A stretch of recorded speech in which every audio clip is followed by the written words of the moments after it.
बाकायदा एक जंग शुरू हो गई है। ईरान ने कई बहरी जहाजों को निशाना बनाया और ये वो बहरी जहाज हैं जिन्हें अमेरिका गुजारने की कोशिश कर रहा था ओमान के करीब से एक नई राहदारी में से।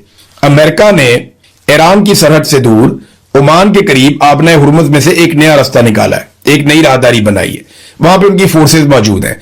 वो कहते हैं जी हम यहां से ऑयल टैंकरों को निकालेंगे। अब वो वहां से निकालना चाह रहे थे, ईरान कहते हैं जी हमारे बगैर आप यहां से नहीं निकाल सकते, हम ये नहीं करने देंगे। और ईरान समझता है कि ये खिलाफ वर्जी है उस मुआहदे की जो पाकिस्तान में हुआ था। बल्कि यहां एक स्टेटमेंट भी आ गया है जो इस्माइल बकाई का स्टेटमेंट है, ये एयरवाई के ऊपर छपा हुआ था कि कोई शक नहीं इस्लामाबाद एमओयू खत्म हो गया है। तर्जुमान ईरानी वजारत खारजा इस्माइल बकाई, यानी जो हम जिसपे इतरा रहे थे, जिसपे हम बहुत बात कर रहे थे इस्लामाबाद एमओयू की, वो ईरानी वजारत खारजा के जो तर्जुमान है वो कहते हैं जी वो तो एमओयू अब खत्म हो गया, यानी उसकी तो खिलाफ वर्जी हो गई। क्योंकि अमेरिका ने बहुत बमबारी की है पिछले 3 दिन में ईरान पे। बाकायदा अब एक जंग शुरू हो चुकी है। डोनाल्ड ट्रंप ने कांग्रेस को भी आगाह कर दिया है और यह बता दिया कि अब लड़ाई होगी और बाकायदा अहकाम जारी कर दिए गए हैं। हमलों की एक के बाद एक लहर आ रही है। ईरान जवाबी हमले कर रहा है। उधर सऊदी अरब ने अटैक कर दिया एक एयरपोर्ट पे यमन में, और यमन के जो हौसी हैं उन्होंने अटैक कर दिया सऊदी अरब में एयरपोर्ट के ऊपर, और वहां पे कुछ आग के शोले उठते हुए दिखाई भी दिए। लेकिन सऊदी सोर्सेज ये कह रहे हैं कि उन्होंने तमाम जो मिसाइल मारे गए थे या रॉकेट्स मारे गए थे यमन की जानिब से, उन तमाम को उन्होंने हवा में तबाह कर दिया। तो खित्ते की सूरत हाल कोई बड़ी अच्छी नहीं है, अजीबोगरीब सूरत हाल पैदा हो गई है। यहां डोनाल्ड ट्रंप ने एक स्टेटमेंट दिया जिसका जवाब ईरान ने दिया है। डोनाल्ड ट्रंप ने दोबारा ऐलान कर दिया कि आबना हुर्मुज की हम नाकाबंदी कर रहे हैं और गुजरने वाले हर जहाज से 20% हम फीस वसूल करेंगे। यानी अमेरिका वहां पे नाकाबंदी करने जा रहा है आबना हुर्मुज की, और जो जहाज वहां से गुजरना चाहता है वो डोनाल्ड ट्रंप को 20% दे दे। यानी जितने का वो माल लेकर जा रहा है, फर्ज करें उस जहाज के अंदर 10 अरब का माल है तो 2 अरब रुपया डोनाल्ड ट्रंप को दे दें और जहाज आप वहां से निकाल कर ले जाएं। तो ये जनाब अब डोनाल्ड ट्रंप ने इस किस्म की बात की है। इसके जवाब में जो ईरानी वज़ीर खारजा है उन्होंने बड़ा मजेदार रिप्लाई दिया। उन्होंने कहा जी कि ईरान हमेशा से आबना हुर्मुज का मुहाफिज रहा है और हमेशा रहेगा। और ये जो डोनाल्ड ट्रंप ने आबना हुर्मुज पर फीस वसूल करने का जो बयान दिया है, उन्होंने कहा जी बिल्कुल दुरुस्त बयान है उनका। जो भी आबना हुर्मुज में कमर्शियल जहाजों को महफूज रास्ता फराहम करता है उसको इस काम का मुआवजा मिलना चाहिए और हम ये काम करते रहे हैं। उन्होंने मजीद कहा कि 20% बहुत ज्यादा है, हम दाम बहुत मुनासिब रखेंगे। ये जनाब ईरान इस वक्त कह रहा है कि जनाब हमारा कंट्रोल है, हमारी जगह है, यहां से जो गुजरेगा हमें फीस देकर जाएगा। जबकि डोनाल्ड ट्रंप ने 20% फीस रख दी है। तो वो जो एक सारा माहौल बना था, जंगबंदी का, मुआहदे हो रहे हैं, बातचीत हो रही है, वो तो सारा पड़ गया कटाई में। अब जब अमेरिका को दोबारा फेस सेविंग चाहिए होगी तो अमेरिकन पाकिस्तानियों से रब्ता करेंगे और दीगर जो फरीक हैं उनसे रब्ता करेंगे और हम दोबारा से अमेरिका को फेस सेविंग देंगे। तो फिर से हम कहेंगे जनाब हम सालसी करवा रहे हैं, हम बहुत ताकतवर, बहुत बड़े हो गए हैं।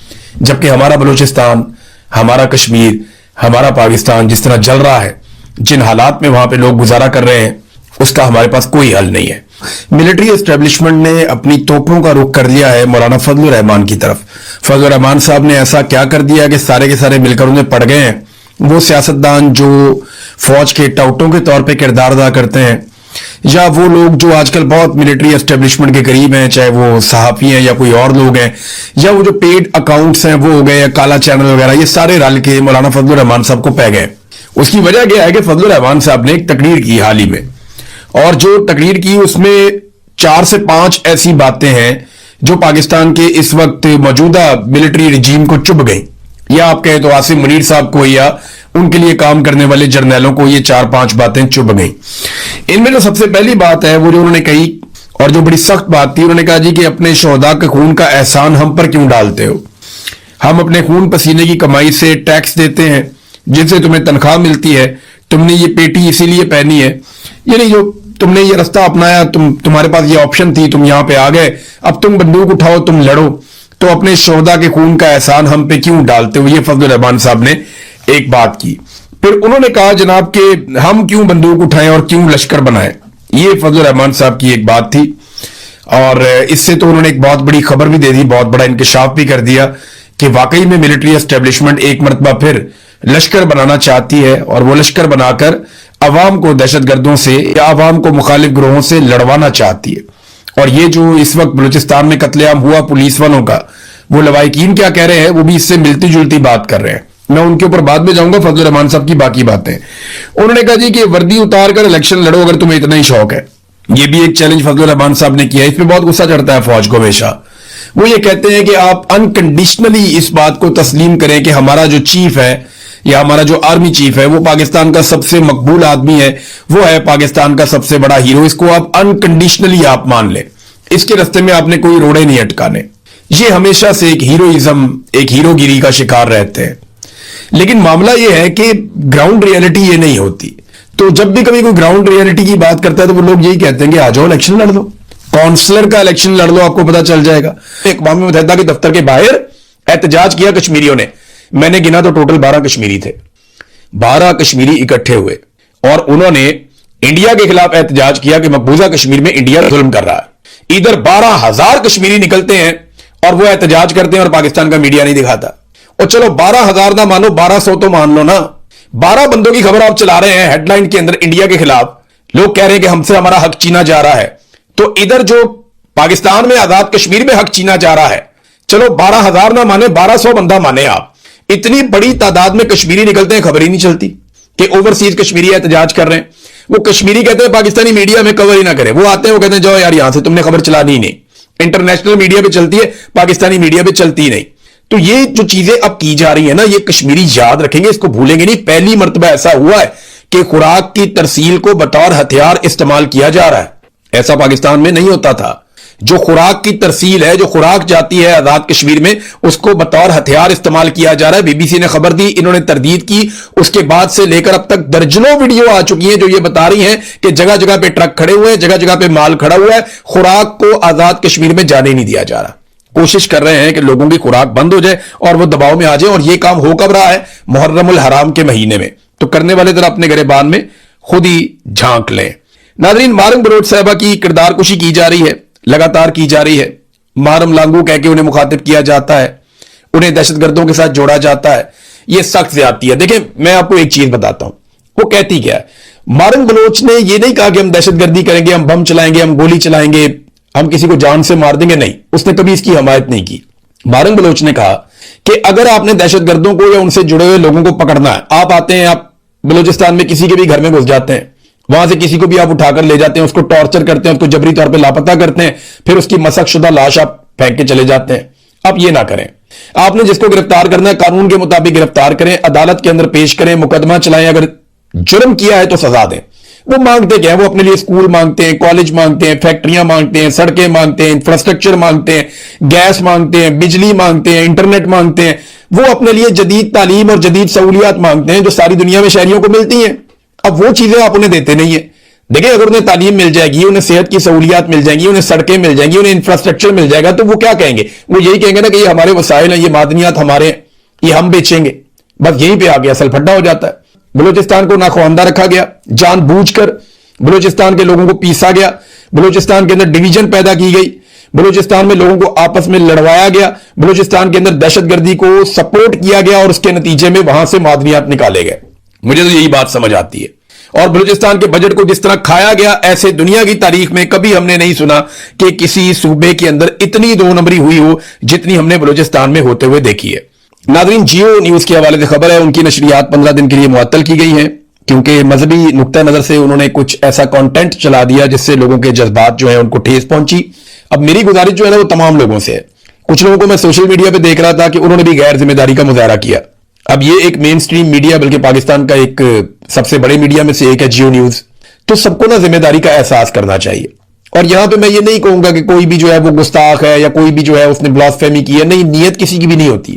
یہ جیو نیوز کے لوگوں کو، ان کے مالکان کو میں اچھی طرح جانتا ہوں. یہ ایسے نہیں ہے کہ مذہب کے دشمن ہو، یا یہ ایسے نہیں ہے کہ جان بوجھ کے انہوں نے کوئی ایسی حرکت کی ہے.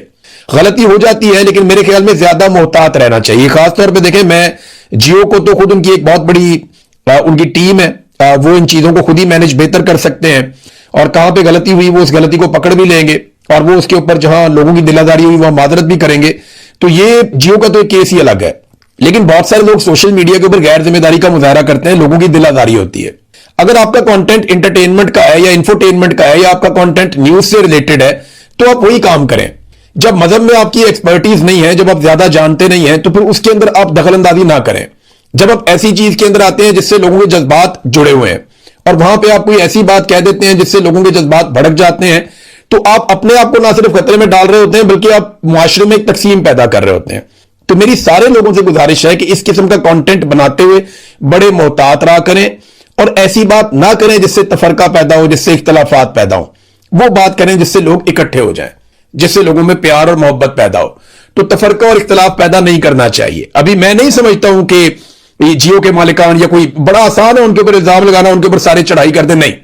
मेरा नहीं ख्याल कि जानबूझकर कोई भी ऐसा करेगा। गलती हो जाती है, गलती की गुंजाइश भी होती है, तो वहां पे माफी की गुंजाइश भी रहनी चाहिए। बहरहाल ये अब स्टेट ने उनके जो टीवी चैनल है उसकी नशरियात 15 दिन के लिए मुअत्तल की हैं। मैं उम्मीद करता हूं ये मामला ठीक तरीके से हल हो जाएगा। और यहां नाज़रीन, ना तो मैं जियो की सपोर्ट कर रहा हूं तो ना मैं उनकी मुखालफत कर रहा हूं। जो हुआ वो स्टेट ने, जो रियासती इदारा उसने इस मामले को देखा और उसके मुताबिक उसके ऊपर एक पाबंदी लगाई। अब मेरे ख्याल में ये तय कर लिया जाएगा और बेहतर अंदाज है। और कोई भी ऐसी चीज हो, किसी को भी कहीं पे भी कानून हाथ में नहीं लेना चाहिए। मेरी एक मरतबा फिर सबसे यही गुजारिश है। मैं हमेशा पहले भी यही कहता था, मैं आज भी यही कहता हूं कि जब मुल्क में एक कानून मौजूद है तो उसके साथ चीजें होनी चाहिए, ना कि कोई कानून हाथ में ले।